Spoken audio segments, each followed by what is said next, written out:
Hello dear student, स्वागत है आप लोगों का ऑनलाइन स्टडी क्लास में।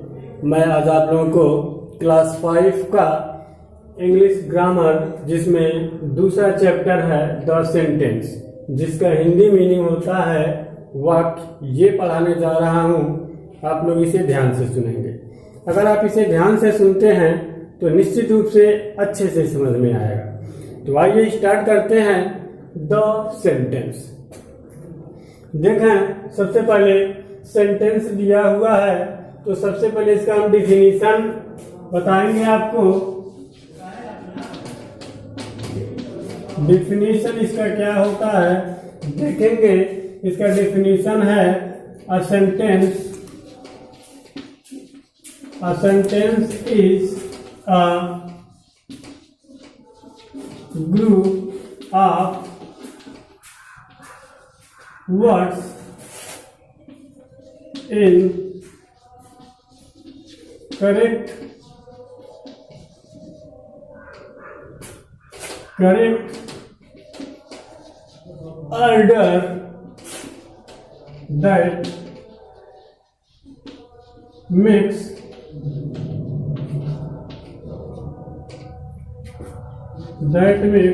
complete sense. कह रहा है a sentence is a group of words in correct order that makes complete sense. ये सेंटेंस का डिफिनीशन है, जैसा कि आपके बुक में भी यही दिया हुआ है। A sentence is a group of words that makes complete sense. यही चीज आपके बुक में भी दिया हुआ है।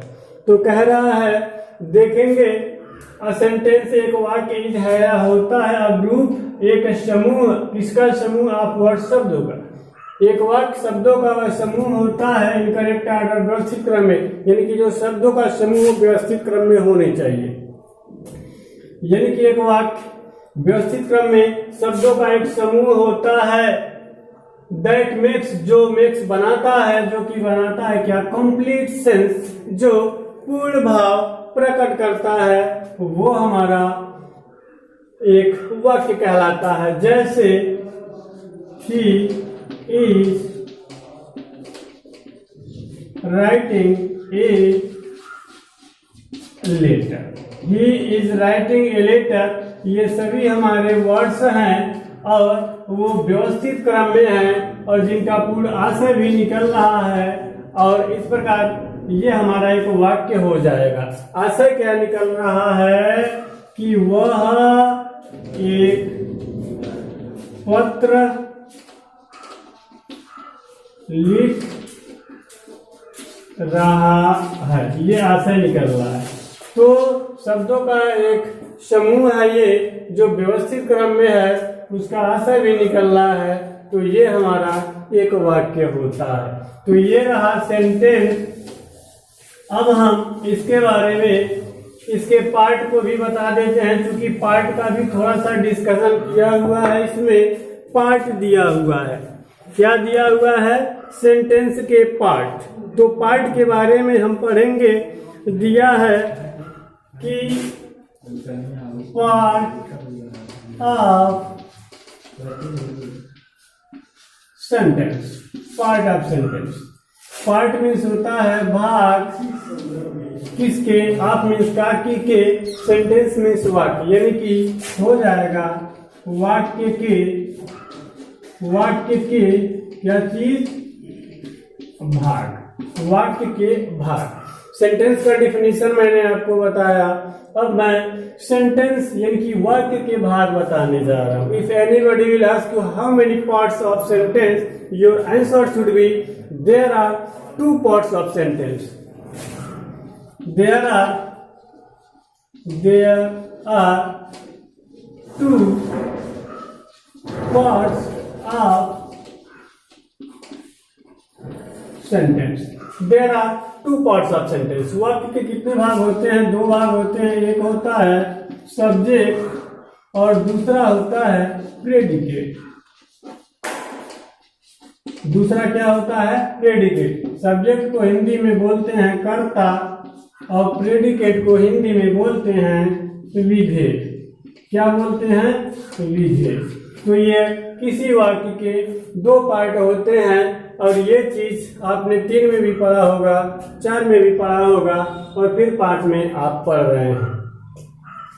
तो कैसे अगर जानना हो कि किसी वाक्य में कोई सब्जेक्ट है, तो कुछ नहीं है, बस ये जानना है कि सब्जेक्ट को जानने के लिए हम हु से प्रश्न करेंगे, इसका जो जवाब मिलेगा वो सब्जेक्ट हो जाएगा और बाकी पार्ट प्रेडिकेट हो जाएगा।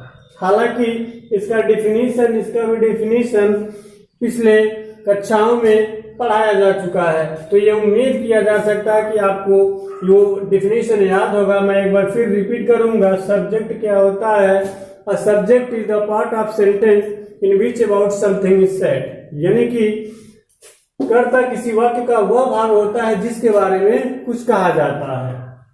एक एग्जांपल हम लिखेंगे, he is going to school. He is going to school, वह स्कूल जा रहा है, वह विद्यालय जा रहा है। तो किसके बारे में कहा जा रहा है?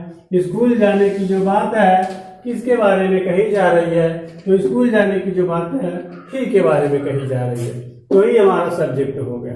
दूसरा तरीका, अगर हमें जानना हो कि सब्जेक्ट कौन है, तो एक डिफिनीशन के हिसाब से जान सकते हैं, और दूसरा हु से प्रश्न करने पर जो जवाब मिलेगा वही हमारा सब्जेक्ट होगा।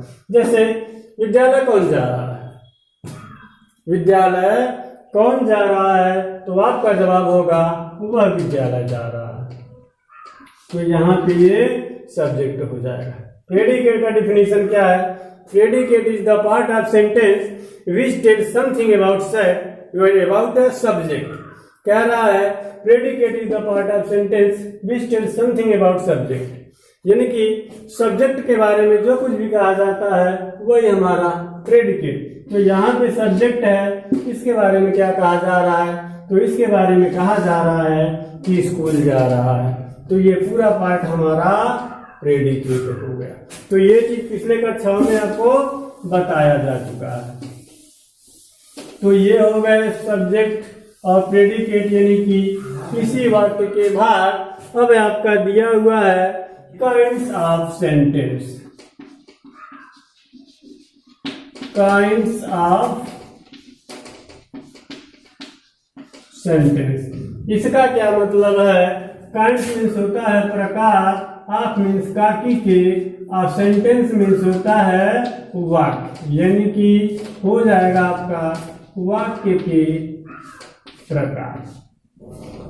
अभी हमने क्या पढ़ा? वाक्य के भाग पढ़ा, और अब क्या है? हम काइंड्स ऑफ सेंटेंस पढ़ने जा रहे हैं, वाक्य के प्रकार पढ़ने जा रहे हैं। तो ये जानना, जो फीलिंग्स होता है, भाव होता है, बोलने का, कहने का जो तरीका होता है, उसके आधार पे वाक्य हमारे 5 प्रकार के होते हैं। How many kinds of sentence? There are 5 kinds of sentence. There are 5 kinds of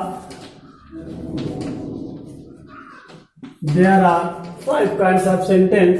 वाक्य जो होते हैं 5 प्रकार के होते हैं, जिनमें पहला है assertive sentence.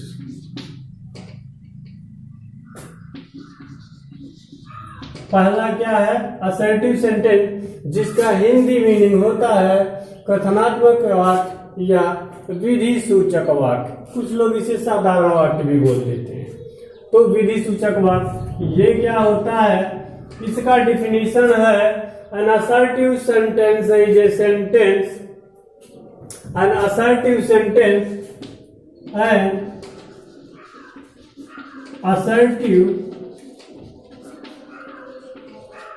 an assertive sentence is a sentence which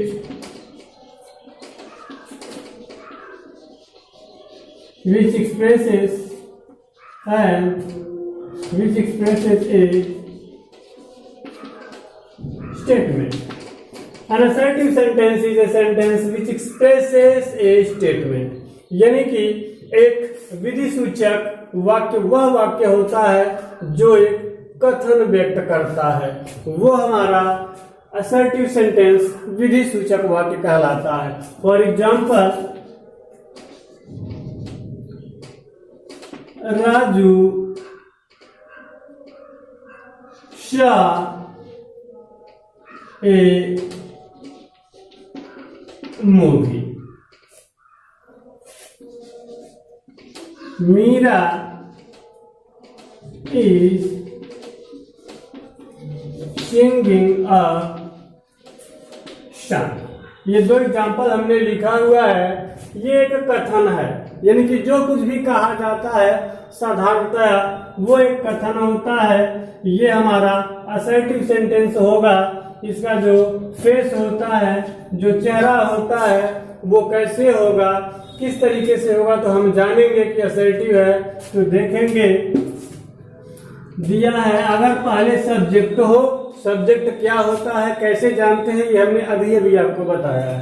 तो सब्जेक्ट हो, वर्ब हो, ऑब्जेक्ट हो, ये कोई जरूरी नहीं है, वो हो भी सकता है, नहीं भी हो सकता है, यहीं पे खत्म हो जाए तो भी, या आगे भी बढ़ा के रखा हो तो भी, वो हमारा असर्टिव होगा। अदर वर्ड हो और अंत में हमारा फुल स्टॉप हो। क्या हो? Full stop. Subject, verb, object, other word और फुल स्टॉप। चाहे तो वाक्य यहीं पर भी समाप्त हो सकता है, लेकिन अंत में फुल स्टॉप हो। तो अगर इस पैटर्न पे है कोई बात, तो वो हमारा असर्टिव सेंटेंस होता है। ये रहा असर्टिव। अब दूसरे सेंटेंस की ओर चलते हैं, जिसका नाम है इंट्रोगेटिव सेंटेंस, जिसका हिंदी होता है प्रश्नवाचक वाक्य। दूसरा वाक्य है इंट्रोगेटिव। इंट्रोगेटिव सेंटेंस क्या होता है? Interrogative sentence. ये क्या चीज होता है? जैसा कि नाम से ही क्लियर है, हिंदी इसका होगा प्रश्नवाचक। तो जिस वाक्य से प्रश्न पूछने का बोध होता है, वो हमारा प्रश्नवाचक वाक्य कहलाता है। जैसे, तुम कहाँ गए थे? तुम पढ़ने गए थे? तुम्हारा क्या नाम है? तुम कहाँ रहते हो? तो ये जो बोला जा रहा है, जैसे where do you live, what is your name, have you eaten food, where are you going, तो ये सभी हमारे इंट्रोगेटिव सेंटेंस हैं। डिफिनीशन इसका, an interrogative sentence is a sentence that asks a question is called an interrogative sentence। तो इसका definition है,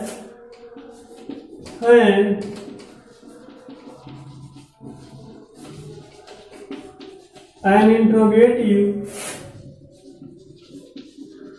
sentence is a sentence which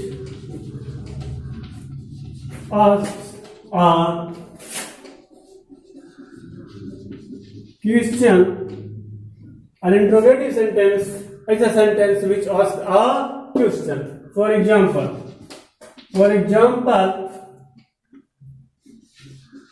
do you go to school? And second is,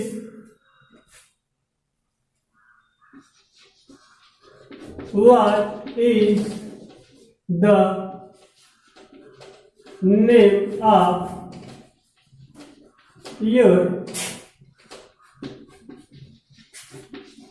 village. तो ये दो example हमने black board पे लिखा हुआ है, ये हमारे इंट्रोगेटिव सेंटेंस है। इसका चेहरा कैसे होता है, तो ये देख लें। इसका जो चेहरा होता है वो हेल्पिंग वर्ब होगा, उसके बाद सब्जेक्ट होगा, उसके बाद वर्ब होगा, ऑब्जेक्ट हो भी सकता है, नहीं भी, अदर वर्ड, ये सारा हो सकता है, और अंत में ये चिन्ह रहेगा। इसका जो दूसरा होता है वो क्वेश्चन वर्ड हो सकता है। अब वही चीज उतार देंगे, फिर वही, यानी कि उसके पहले क्वेश्चन वर्ड होता है, बाकी सारी प्रक्रिया वही है। यानी कि क्वेश्चन वर्ड, हेल्पिंग वर्ब, उसके बाद सब्जेक्ट, उसके बाद वर्ब, उसके बाद ऑब्जेक्ट, उसके बाद अदर वर्ड, और इसके अंत में भी प्रश्नवाचक चिन्ह। अब देखें हमने 2 एग्जाम्पल लिखा हुआ है, तो इस 2 एग्जाम्पल, इसके पहले भी हमने 2 एग्जाम्पल लिखा हुआ था, लेकिन उसका कोई मतलब वो नहीं, वो 2 उदाहरण वैसे ही दे दिए गए थे। लेकिन यहाँ पे जो 2 उदाहरण दिए गए हैं उसका उद्देश्य है, क्या उद्देश्य है कि जो इंट्रोगेटिव सेंटेंस होता है हमारा वो 2 प्रकार का होता है। एक होता है यस या नो टाइप, दूसरा होता है WS टाइप। यस या नो टाइप क्या होता है? जिसका जवाब यस या नो में दिया जाता है, यस या नो टाइप कहलाता है। और जिसका जवाब यस या नो में नहीं दिया जाता, अभी कुछ बोल करके, कुछ उत्तर दे करके दिया जाता है, वो WS टाइप का कहलाता है।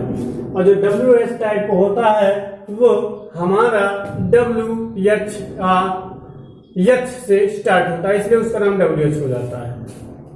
तो ये 2 प्रकार के होते हैं, उनका चेहरा ऐसे होता है जैसे हमने लिखा हुआ है। अब जांच कर लेते हैं।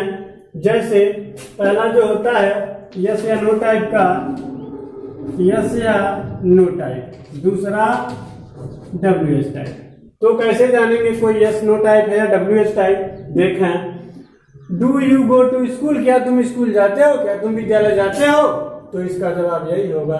अगर जाते हो तो हाँ, नहीं जाते हो तो नो।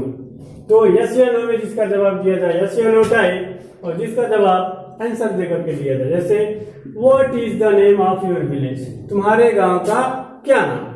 तो जाहिर सी बात है कोई नाम होगा। फॉर एग्जाम्पल मेरे गांव का नाम इलाहाबाद है, the name of my village is Allahabad. तो हमने यस या नो में इसका जवाब नहीं दिया बल्कि उत्तर दिया, तो ये WH टाइप, जिसका जवाब यस या नो में दिया जाएगा वो यस या नो टाइप। तो ये था इंट्रोगेटिव। अब तीसरा देखेंगे imperative sentence.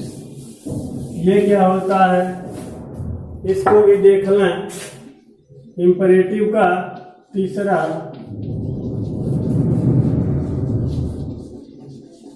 Imperative sentence.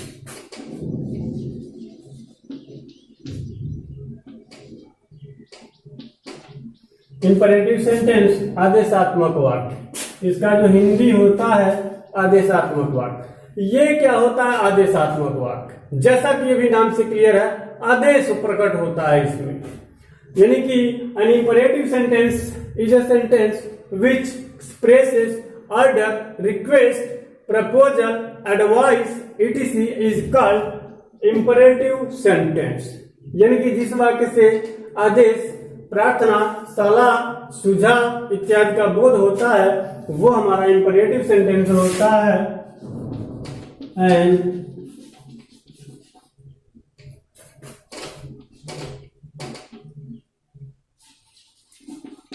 an imperative sentence is a sentence which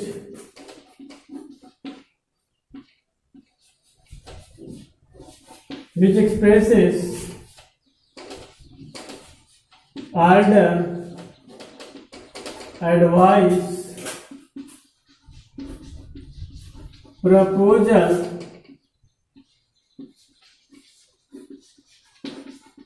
suggestion,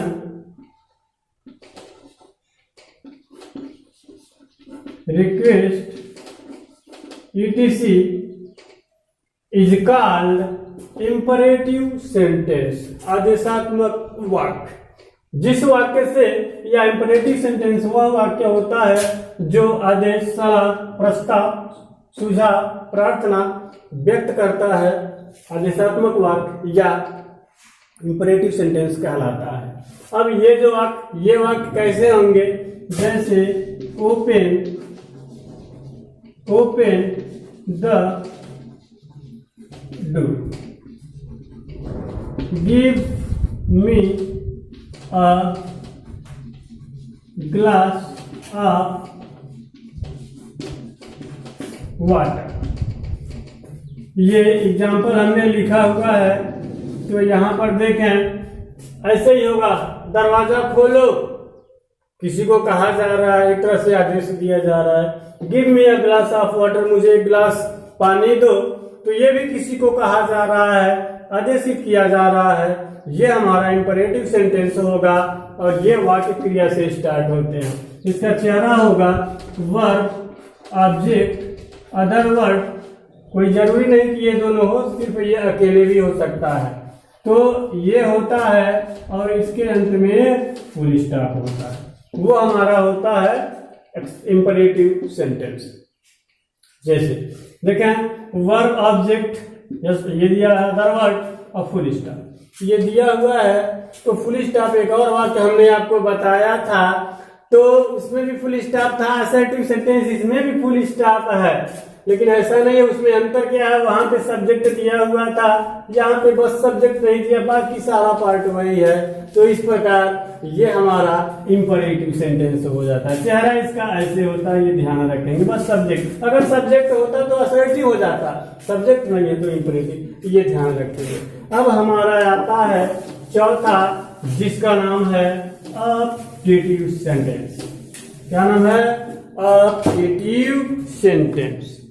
चौथा देखेंगे अपडेटिव सेंटेंस। इसका हिंदी मीनिंग होता है इच्छा सूचक वाक्य या इच्छात्मक वाक्य। जैसा कि ये भी अपने नाम से क्लियर है, स्पष्ट है कि जिस वाक्य से इच्छा का बोध होता है, जिस वाक्य से इच्छा प्रकट होता है, वो हमारा अपडेटिव सेंटेंस होता है। An optative sentence is a sentence that express wish, desire, bless, curse, it is called an optative sentence. यानी कि an अपडेटिव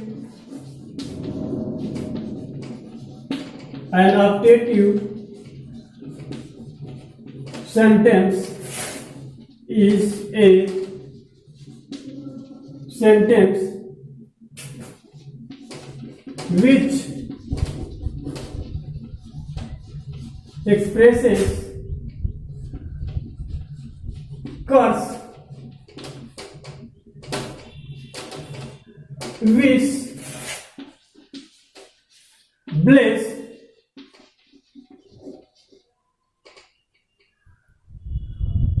prayer, etc. is desire भी कर सकते हैं, is called optative sentence. Is called optative sentence. तो ये अपडेटिव sentence का definition है, ये जैसे दिया है, मे यू लिव लॉन्ग।